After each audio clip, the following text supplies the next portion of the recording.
Welcome back, survivors. I'm the SurvivalVis, and we return to Monster Hunter 3 Ultimate, where today's episode is a little bit of a out-of-pace one, in a manner speaking. Like, last episode we went after Nibelsnarf, which was a pretty nice monster. This time we're going after Volvidon.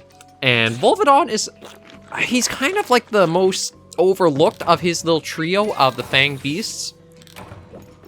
Like, when you consider Argyros, Lagombi, and Volvidon, Volvidon usually falls at the back, and I think the reason why is because he kind of gets inserted into some odd spots.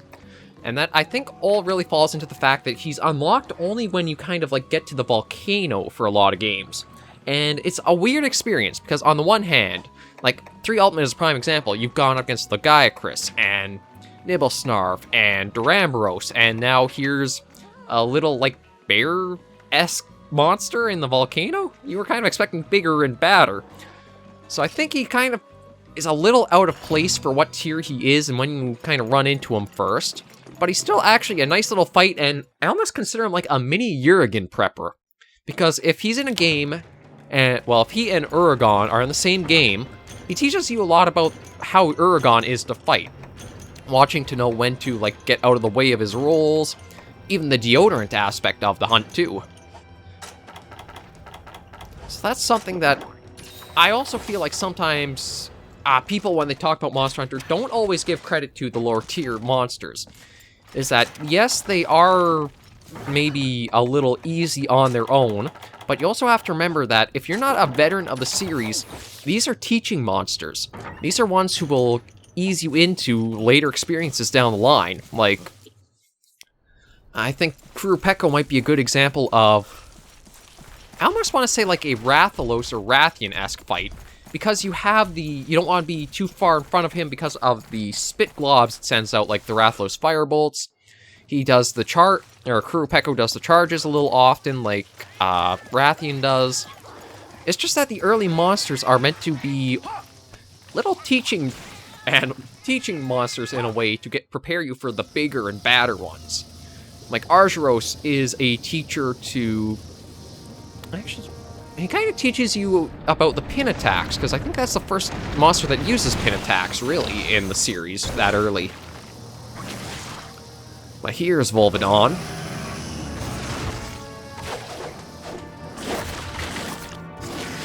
Yeah, he's the bug muncher. He's kind of like your armadillo anteater mix of a monster.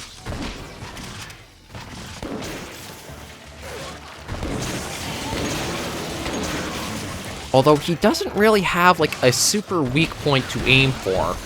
He, again, is kind of like Uragaan, where until you break Uragaan's, like, I think it's his chin, he doesn't get a super weak point, per se. And for Volvidon, it's breaking the back you gotta do. Oh. Yeah, I was pretty slow on that. I think we're going to get crushed here. Yeah. He's going to smush us. So that's a lesson to learn. Oh, and then the reverse roll.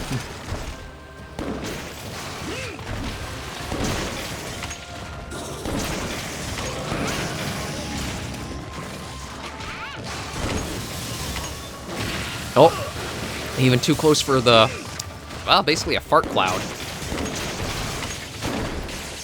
Not as goofy as Kongalala, but you still get the little bit of potential for things. Actually reminds me of Rajang's kind of like side charge in a way when he does that.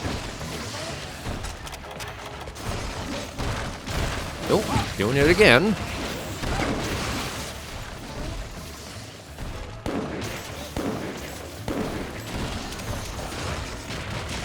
Now.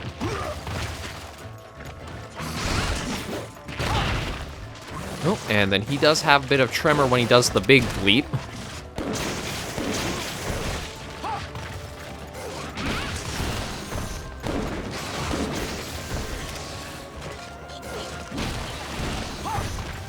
So you can see, again, it's basically a mini-Uragaan, just rolls around a lot to keep you kind of watching him and careful of the movements.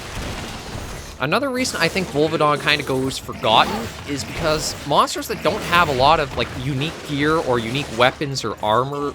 Well, I shouldn't say armor. Everybody has unique armor for the most part. I know Great Baggy is kind of a... We call her Great Jaggy. But poor Volvidon here, he doesn't give a lot of weapons across, like, all the different ones he could use in-game. I think that's why he might get forgotten a lot, too.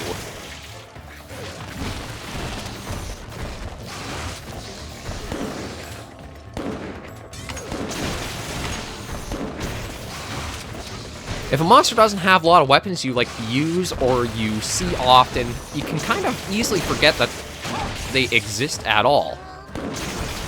And Volvidon, because I don't even think he has a heavy bowgun this generation. He doesn't have a light one for sure. He doesn't have a bow. It's like, as a gunner, I don't have much reason to really even go after him for anything.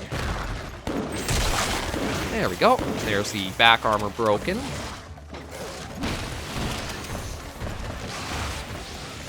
So I'm just going to snag that.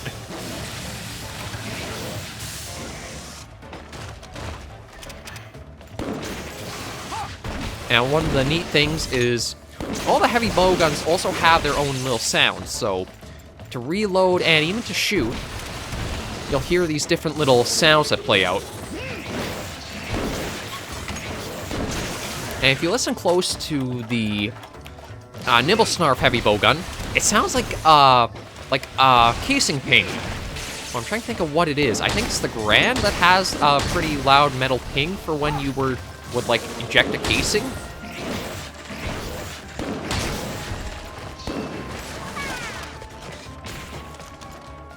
But you guys definitely already know that some of them have their own unique shooting sounds from the Kurapekko's heavy bowgun. The honky tonk, as I called it.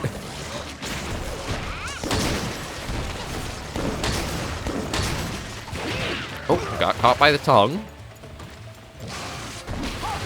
But you can see, like, even the damage isn't that strong for any of the moves he's done. Even that, like, the large drops he does, they don't do super much damage. I think if you want to make Volvidon a little more stand out-ish and better known, you should aim to have him be a desert monster more than a volcano one, because I think the volcano is a little too late for him to debut. And what is all the rumbling from? Odd. But have him debut in the desert, and have it so that way he is much more likely to... or more weapons... He gives you more weapon options. Like, he's your introduction to paralysis as a status effect. Arshros is just a general heavy raw one to begin with. Lagombi is your ice elemental introduction. And Volvidon should be your paralysis introduction to trying to get weapons using him to get those off. Oh, a couple of rush shards, so that's kind of nice. Right now, again, like, even in the most recent generations that have had Volvidon, he just doesn't stand out enough because the armor isn't anything super great to farm for. There's no weapons that he really has to give that I use. And it is a bit of a shame because he's a decent fight and got his own character to him. It's just that there's not really much function that he serves aside from being another monster you could hunt. Oh, a little slow on that dodge. Yeah, he's starting to get low. Or, well, at least out of stamina. He's also kind of a hard one to get these normal trees to proc properly on.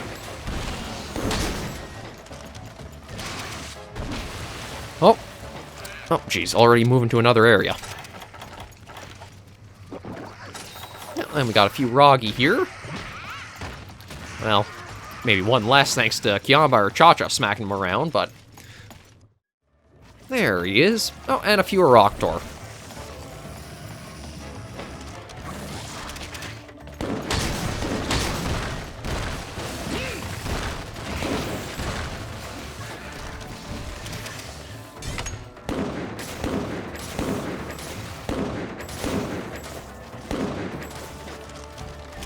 Oh, yeah, he's already limping. Again, Volvidon just feels so out of place in the tier that you fight him in this game.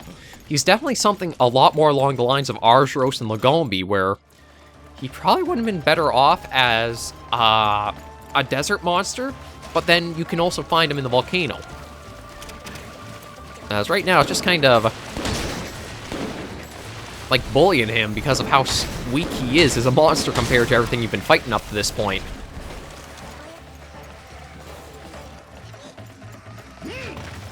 Like, I do feel bad for him. He's just getting his rear smacked around right good from something that's way stronger.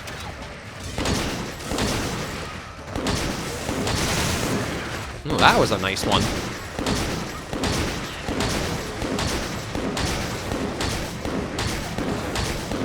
I'm gonna shoot that big butt.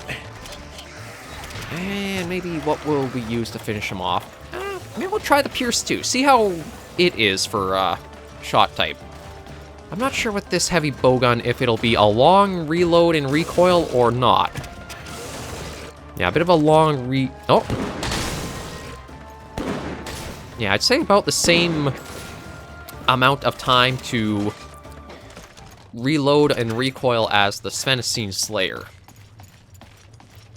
So we probably won't see a bowgun that has a bit weaker of a recoil on Pierce 2 for a while. And I'm trying to remember, I think it's... Well, I think Pierce has always basically been like the overpowered ammo. There's no... If you want to build a great bowgun set, you could try going the elemental route, but I don't think you'll get as much back in like the damage that you can put out as you would a Pierce build. And I think that's carried over for all of Monster Hunter for the most part. Well, maybe up until Monster Hunter World, because I think Spread now, because it's actually a proper, like, shotgun type of pellet shot. Now, I'm surprised we got caught by that.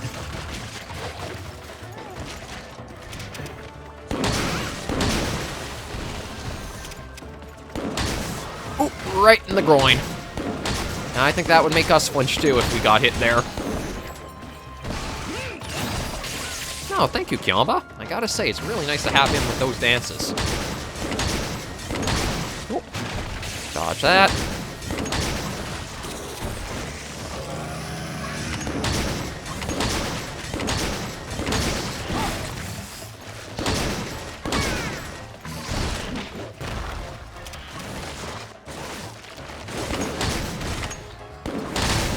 Yeah, come on, you shouldn't have that much health left. Ow. What I say is you smack us around a bit. Oh. I think the Nahabra just stole our kill. Either that or it was either Cha-Cha or Kiamba, but I feel like one of them got the kill before we did. Yeah, Volvidon Claw.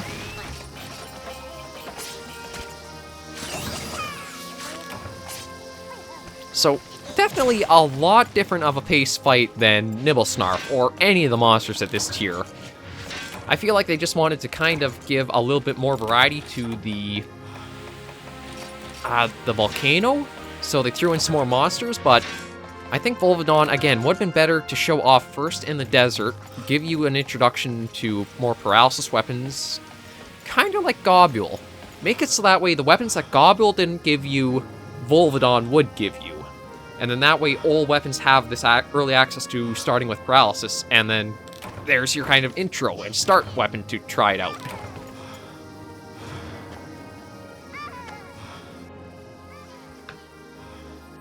I am expecting, though, with Monster Hunter Rise, we will see Volvidon return along with Lagombi. Because the skeleton's already there in the game, I think it's much more likely we would see them come back in that. What do we get? To be honest, I'm not using either, so I'm just going to sell those. Actually, I think I gotta check our money. It looked like we didn't even have 2,000 Zenny. Let me see. Okay, we have 7,000 Zenny, so we are a little short on funds, but I think that's mostly because I've been making some of the gear more. Gear in the old days, or these older games, definitely cost a lot more. Like, yeah, 14,000 for that. And Zenny were a little harder to come by, too. I just want to see if there even is, like, a Volvidon thing just right off the bat you can make, but it's not looking good for him. Yeah, no, I think that is the biggest problem with Volvidon. He did not get enough gear to make you want to hunt him and go after him more. Nothing I've gotten actually uses any of the gear. Ouch, man, that is brutal for that poor monster. We will take a look at the armor, just see what the skills might be on that. Yeah, like, it's about Baroth power for what the armor is. Actually, okay, that's a good amount of skills for it, if I'm honest. An attack up, the evasion up, and the normal. That's pretty good, so we might actually... I might have to farm the big guy for a few pieces in that, because, yeah, I would love to get those skills on some armor. We'll just see what the Fishmongers has here. Nothing super valuable, but we can sell off those eggs for some more money, so that's good. And, oh, I guess we have to do... Once we do hammer time, then we'll probably be able to... Wait, is that just a hunt or is that a cap? Yeah, that's just a hunt. I'm kind of surprised, but then again, I don't see the... Oh, okay, I see what happens. Kiabas is its own unique quest to get him, so it gives you another Duramboros hunting quest in order to properly, like, move along on that ranking. So if you guys don't mind, maybe we'll do that next week once I get the Volvidon set in my spare time. Just going to see about sorting that. Let me snag you. And let me see about selling off those eggs we had found, or gotten back in. Yeah, we'll sell those.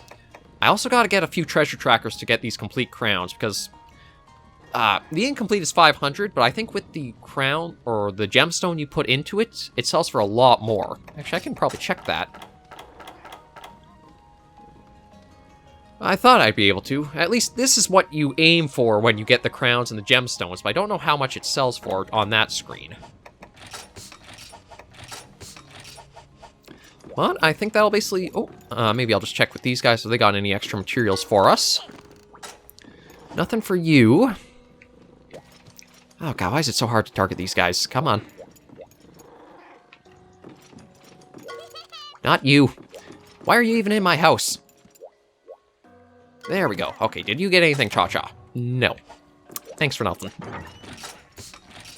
But anyway, with that all said and done, we will leave this episode here. So thank you guys so much for joining me on this episode of Monster Hunter 3 Ultimate. You guys, if you have any requests of things you'd like to see, like armor, a weapon, etc., be sure to leave them right down below in the comments. I always want to try to incorporate you guys into the series that I do. And if you don't mind another Duramboros hunt, then I'll do that next week as well. So that way we can kind of just show him off some more, and that's just some more stuff on the channel. So, thank you all very much for joining me on this episode of Monster Hunter 3 Ultimate. Please remember, as always, survivors, to take care and stay alive.